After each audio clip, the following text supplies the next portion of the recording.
Continuamos hoy nuestra consideración del capítulo 9 del libro de Génesis. Nos detuvimos en nuestro programa anterior en el versículo 11, donde Dios dijo, «Estableceré mi pacto con vosotros, y no exterminaré ya más toda carne con aguas de diluvio, ni habrá más diluvio para destruir la tierra». Dijimos que había aquí una promesa de Dios y notamos también la determinación, la decisión de Dios de no destruir más la tierra con diluvio. Dijimos que el próximo juicio de la tierra sería un juicio por fuego, y que así lo encontramos confirmado en el capítulo 3 de la segunda carta del apóstol Pedro. Para nuestro estudio de hoy, comenzaremos leyendo los versículos 12 al 17 de este capítulo 9 de Génesis. Y dijo Dios, «Esta es la señal del pacto que yo establezco entre mí y vosotros, y todo ser viviente que está con vosotros, por siglos perpetuos. Mi arco he puesto en las nubes, el cual será por señal del pacto entre mí y la tierra. Y sucederá que cuando haga venir nubes sobre la tierra, se dejará ver entonces mi arco en las nubes. Y me acordaré del pacto mío, que hay entre mí y vosotros, y todo ser viviente de toda carne, y no habrá más diluvio de aguas para destruir toda carne. Estará el arco en las nubes, y lo veré, y me acordaré del pacto perpetuo entre Dios y todo ser viviente, con toda carne que hay sobre la tierra. Dijo pues Dios a Noé, «Esta es la señal del pacto que he establecido entre mí y toda carne que está sobre la tierra». Vemos aquí el cuadro del pacto, y creemos que tiene un verdadero significado espiritual. Es un tipo de sacramento, pudiéramos decir. Un sacramento se compone de una señal visible a la cual se adjuntan las promesas de Dios, y esto es precisamente lo que tenemos aquí. El arco iris llega a ser una señal del pacto, y así es más o menos un sacramento. Fíjese usted que Dios dice, «Y lo veré y me acordaré». Dios no dijo que usted lo vería, dijo que Él lo vería. Dijo que lo miraría y serviría como pacto perpetuo entre Dios y todo ser viviente, con toda carne que hay en la tierra. Y debe servir de consuelo para nosotros cuando veamos un arco iris. Este es el pacto de Dios, no solo con Noé, sino también con todo ser que existe en la tierra. Por tanto, lo que tenemos aquí casi llega a ser un sacramento. Como ya hemos dicho, un sacramento es una señal visible a la cual se adjuntan ciertas promesas. La Pascua, por ejemplo, fue tal señal. La serpiente de bronce y el vellón de Gedeón fueron señales. Hoy día tenemos el bautismo y la cena del Señor como señales. El doctor John Peter Lange declara, «El ojo de la gracia divina y nuestro ojo de la fe se encuentran en el sacramento». Eso es lo que sucede aquí cuando el hombre mira al arco iris. La fe agarra las promesas que se adjuntan a la señal. El mérito está en aquel del cual habla la señal, porque la palabra y la señal andan juntas. Dios hace la promesa y adjunta una señal. El arco iris es la respuesta de Dios al arca de Noé. Dios dice, «Lo veré y me acordaré». Encontraremos algo que defrauda la esperanza al continuar leyendo el capítulo. Cuando el hombre salió del arca después del diluvio, y todos los pecadores habían muerto, ¿quizá así habría terminado el pecado en la tierra? Vamos a ver. Los versículos 18 y 19 de este capítulo 9 de Génesis nos dicen, «Y los hijos de Noé que salieron del arca fueron Sem, Cam y Jafet. Y Cam es el padre de Canaán. Estos tres son los hijos de Noé, y de ellos fue llena toda la tierra». ¿Por qué es que el Espíritu de Dios nos cuenta esto aquí mismo? Hace mención de que Cam es el padre de Canaán, y el pueblo de Dios viajará a la tierra de Canaán. Los versículos 20 al 23 de este capítulo 9 dicen, «Después comenzó Noé a labrar la tierra, y plantó una viña, y bebió del vino, y se embriagó, y estaba descubierto en medio de su tienda. Y Cam, padre de Canaán, vio la desnudez de su padre, y lo dijo a sus dos hermanos que estaban afuera. Entonces Sem y Jafet tomaron la ropa y la pusieron sobre sus propios hombros, y andando hacia atrás cubrieron la desnudez de su padre, teniendo vueltos sus rostros, y así no vieron la desnudez de su padre». Lo que encontramos aquí, amigo oyente, es el pecado de Noé. El hecho es que Noé se embriagó, y esto es pecado. No se le puede disculpar aunque muchos intentan hacerlo. Alguien dirá que Noé estaba ignorante del efecto del vino, ya que nadie se había embriagado antes. Pero usted se fijará que antes del diluvio, la embriaguez no era mencionada como uno de los pecados. Hay también quienes sostienen la teoría de la cúpula en cuanto al diluvio. Hay muchas cosas de las cuales no hemos tenido tiempo a hablar. La teoría de la cúpula es la que dice que hubo una capa de hielo alrededor de la tierra por la cual se infiltraba el sol. Se cree que es posible que las uvas no se fermentaran antes del diluvio y que fue algo nuevo en la experiencia de este hombre Noé. Bueno, todo lo que podemos decir es que este es un mundo nuevo y un nuevo principio, pero que todavía existe el viejo pecado y este incidente nos lo revela. Ahora la gran pregunta es, ¿por qué nos cuenta Dios este incidente? ¿Cuál es su motivo? Nos lo dice porque la conducta de los 3 hijos condujo a la maldición y la bendición de estos hijos. Los versículos 24 al 27 dicen, «Y despertó Noé de su embriaguez, y supo lo que le había hecho su hijo más joven, y dijo, Maldito sea Canaán, siervo de siervos será a sus hermanos. Dijo más, Bendito por Jehová mi Dios sea Sem, y sea Canaán su siervo. Engrandezca a Dios a Jafet, y habite en las tiendas de Sem, y sea Canaán su siervo». Fíjese usted que a Canaán le cae la maldición y no a Cam. Es importante notar esto. También quisiéramos dar respuesta a la pregunta que siempre se hace, ¿cae la maldición de Cam sobre la raza negra? La respuesta es que no, no es verdad. Eso es absolutamente absurdo y la Escritura no lo enseña. La coloración de la piel, el pigmento que está en la epidermis de la familia humana, está allí por razón de la luz del sol afuera, y no por el pecado que está por dentro. Los hijos de Sem van a Canaán, y esa es la razón por la cual se menciona la maldición aquí. Canaán será un siervo de sus hermanos. Y debemos recordar que las primeras 2 grandes civilizaciones, de los egipcios y de los babilonios, fueron civilizaciones camitas. Las 2 fueron camitas. Ahora, si el hombre hubiera sido quien escribió este libro, y nos hubiera contado del pecado de Noé, habría hecho una de estas 2 cosas. O lo habría encubierto, y habría hecho de Noé un héroe, o lo habría contado de una manera mucho más sórdida que lo que encontramos escrito. El hecho es que se relata por el Espíritu de Dios con un motivo.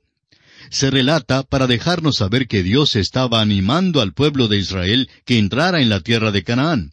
Ellos sabían que se había pronunciado una maldición sobre Canaán y que había un juicio sobre ellos.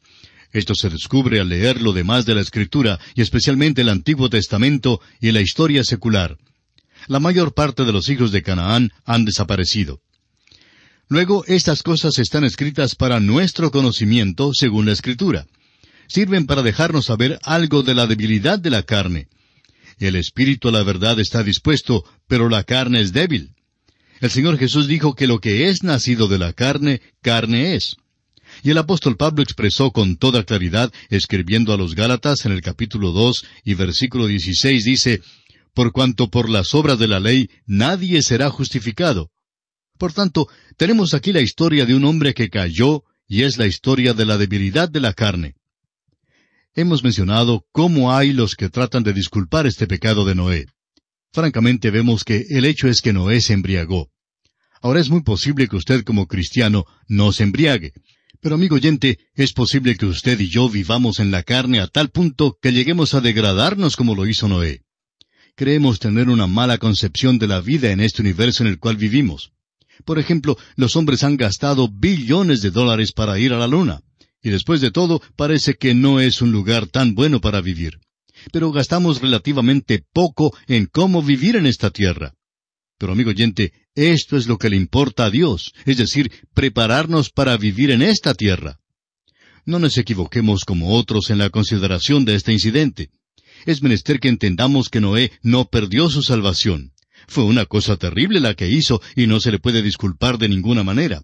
Fue la debilidad de la carne, pero todavía continuó salvo. Además, notamos el hecho de que la maldición no cayó sobre Cam, sino sobre su hijo Canaán. No sabemos hasta qué punto estaba Canaán metido en este incidente, pero sabemos que su nombre se menciona por algún motivo, aunque no se nos revela la razón. Esto no tiene nada que ver con la maldición del color que se ha puesto sobre alguna parte de la raza humana. Es una verdadera tragedia que haya quienes digan que esto significa una maldición sobre la raza negra. No es justo de ningún modo para la raza negra y ciertamente no es justo para con Dios. Dios nunca dijo eso. Y esto nos trae al final de nuestro estudio del capítulo 9 del libro de Génesis. Y nos hallamos ahora ante los umbrales del capítulo 10. Este es un capítulo de genealogías, trata de las familias y da el origen de las naciones del mundo.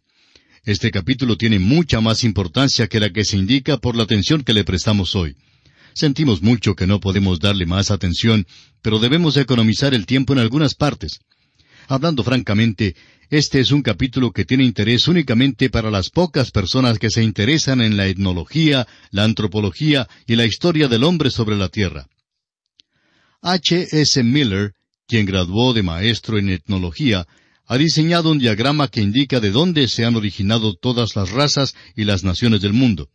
Podemos encontrar allí de dónde procedimos cada uno de nosotros. Una cosa es muy clara. Los hijos de Jafet nunca formaron parte de la tribu perdida de Israel. Hay una división triple en la familia humana hoy en día. Son 3 divisiones mayores en la etnología. Se revelan en estos 3 hijos de Noé, Cam, Sem y Jafet. Este capítulo 10 nos da la genealogía de estos 3 hijos, los hijos de Jafet en los versículos 1 al 5, los hijos de Cam en los versículos 6 al 20, y los hijos de Sem en los versículos 21 al 32. Jafet y Cam fueron los hijos que sobresalieron al principio. Y encontramos aquí una vez más el mismo ejemplo que hemos encontrado hasta ahora y que continuará a través de la Biblia. Es decir, que Dios da primero la línea rechazada y da una palabra con respecto a ella y luego pone fin al asunto y no lo trae de nuevo a discusión. Luego da la línea aceptada, la línea que conduce a Cristo, y continúa refiriéndose a aquella línea. Los versículos 1 y 2 de Génesis 10 dicen, «Estas son las generaciones de los hijos de Noé, Sem, Cam y Jafet, a quienes nacieron hijos después del diluvio. Los hijos de Jafet, Gomer, Magog, Madai, Javán, Tubal, Mesec y Tiras». Según el diagrama que mencionamos hace un momento de H. S. Miller, el etnólogo, los escitas, los esclavos, los rusos, los búlgaros, los bohemios, los polacos, los eslovacos y los croatas procedieron de Magog. Las razas indias e iranias, los medos, los persas, los afganos y los kurdos, todos procedieron de Madai. De Javán procedieron los griegos, los romanos y las naciones romances, tales como Francia, España, Portugal, Italia, etc. Procediendo de Tiras están los tracios, los teutones, los germanos, y luego de aquellos proceden los germanos orientales y los europeos, los germanos del norte o los escandinavos, los germanos del oeste, de quienes proceden los alto germanos y los bajo germanos, y luego los anglos y los sajones, la raza anglosajona y los ingleses. Bueno, no podemos discutir el diagrama total, pero es un estudio interesante. Podemos ver que la mayoría de nosotros acá en las Américas descendemos de estas líneas. Veamos ahora los hijos de Cam. El versículo 6 de Génesis 10 dice, los hijos de Cam, Cus, Misraim, Fut y Canaán. Esto nos hace ver que había otros hijos de Cam, pero que la maldición de Noé recayó sobre Canaán. No sabemos por qué no cayó también sobre los otros. De Cus descendieron los etíopes, de Canaán procedieron los fenicios, los hititas, los amorreos, los jebuseos y los gergeseos. De Misraim descendieron los egipcios y los libios. Todas estas razas son camitas. Ahora los versículos 8 al 10 nos dicen, y Cus engendró a Nimrod, quien llegó a ser el primer poderoso en la tierra. Este fue vigoroso cazador delante de Jehová, por lo cual se dice, así como Nimrod, vigoroso cazador delante de Jehová. Y fue el comienzo de su reino Babel, Erec, Acad y Calne, en la tierra de Sinar. Se nos dice que Nimrod fue poderoso. Realmente lo que deseaba este hombre era llegar a ser el soberano de un gran imperio mundial. Deseaba llegar a ser un gran soberano, y notamos que intentó lograr precisamente eso. Fue un gran cazador delante del Señor. Ahora, esto no quiere decir que fue un cazador de animales salvajes. A veces le regalamos un juego de arco y flechas a un niño, y sale y dispara a los pajarillos, y cuando regresa le decimos, «Mira pues, eres un pequeño Nimrod». Pero Nimrod, amigo oyente, no fue cazador de animales ni de aves, fue cazador de almas de los hombres. Ese es el sentido que tenemos aquí. Y el comienzo de su reino fue Babel, Erec, Acad y Calne, en la tierra de Sinar. Él fue el fundador de esas grandes ciudades. Podemos obtener mucho de la historia de Nimrod al leer la historia secular. Alexander Hislop, en su libro Las dos Babilonias, nos da los antecedentes en los cuales no vamos a entrar hoy, pero es una historia fascinante de cómo la Torre de Babel, sin duda, tiene su origen en Nimrod. Fue él quien procuró juntar a la raza humana después del diluvio en un esfuerzo por unirla en una nación sobre la cual él pudiera llegar a ser el gran soberano mundial. Fue rebelde, fundador de Babel y cazador de las almas de los hombres. Fue desobediente y es una sombra o tipo del último soberano mundial, el anticristo, que ha de venir todavía. También será un hombre de pecado y será un duplicado de Nimrod. Este es, pues, el hombre que está delante de nosotros aquí en estos versículos.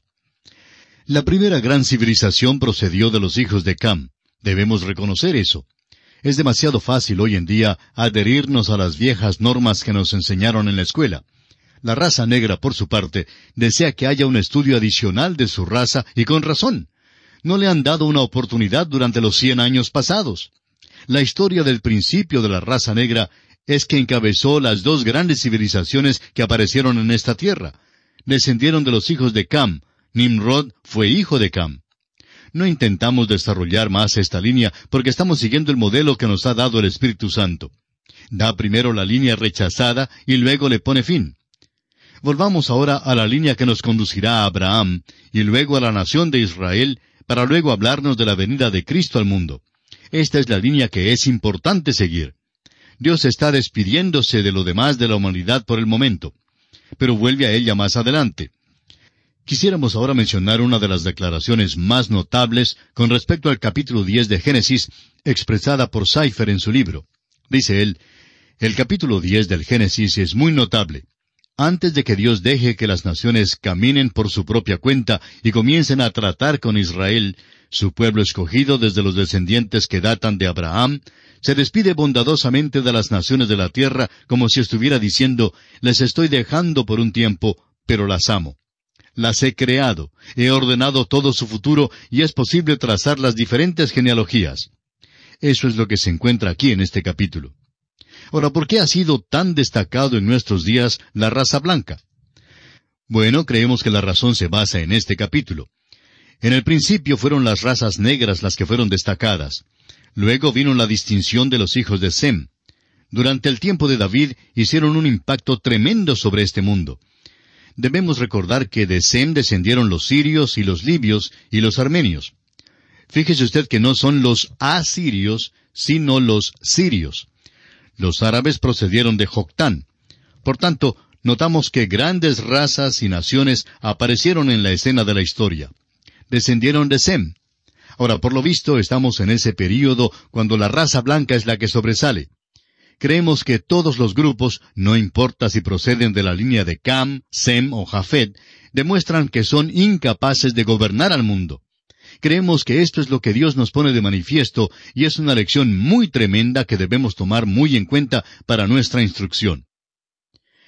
Consideremos ahora a los hijos de Sem. Entre los hijos de Sem hay uno al cual se le hace énfasis y mención especial. Leamos desde el versículo 21 al 25 de este capítulo 10 de Génesis. También le nacieron hijos a Sem, padre de todos los hijos de Heber y hermano mayor de Jafet. Los hijos de Sem fueron Elam, Asur, Arfaxad, Lud y Aram. Y los hijos de Aram, Uz, Ul, Geter y Mas. Arfaxad engendró a Sala, y Sala engendró a Heber. Y a Heber nacieron dos hijos. El nombre del uno fue Peleg, porque en sus días fue repartida la tierra, y el nombre de su hermano Joctán. Hay muchos que han emitido toda clase de interpretaciones fantásticas acerca de lo que significa que la tierra fue repartida. Por lo visto, hubo una división física aquí en la tierra. Sucedió en la tierra una tremenda catástrofe física. Creemos que Moisés anticipa el próximo capítulo cuando todos fueron divididos en la Torre de Babel, y está diciendo aquí que fue durante el tiempo de Peleg y Joctán. Y nos parece que esta es una explicación sencilla. En los 5 versículos siguientes encontramos los nombres de los hijos de Joctán y también la tierra en donde habitaron. Dice, y Joctán engendró a Almodad, Selef, a Sarmavet, Gera, Adoram, Uzal, Dicla, Obal, Abimael, Seba, Ofir, Avila y Jobab. Todos estos fueron hijos de Joctán, y la tierra en que habitaron fue desde Mesa en dirección de Sefar hasta la región montañosa del oriente. Los dos últimos versículos resumen que todos estos fueron los hijos de Sem, y dicen los versículos 31 y 32, estos fueron los hijos de Sem por sus familias, por sus lenguas, en sus tierras, en sus naciones. Estas son las familias de los hijos de Noé por sus descendencias, en sus naciones. Y de estos se esparcieron las naciones en la tierra después del diluvio. Amigo oyente, este es uno de los grandes capítulos de la Biblia, pero no hemos tenido mucho tiempo para estudiarlo en todos sus detalles.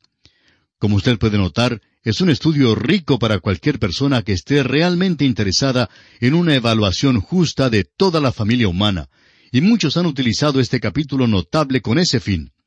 Pero nosotros tenemos que detenernos aquí por esta ocasión y concluir así nuestro estudio del capítulo 10 de este libro de Génesis. En nuestro próximo programa estudiaremos el capítulo 11, donde nos esperan algunas cosas muy interesantes, como la construcción de la Torre de Babel.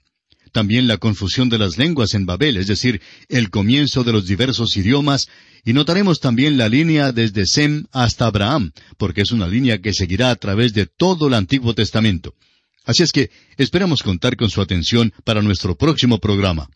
Gracias por ahora, y quiera el Señor bendecirle abundantemente.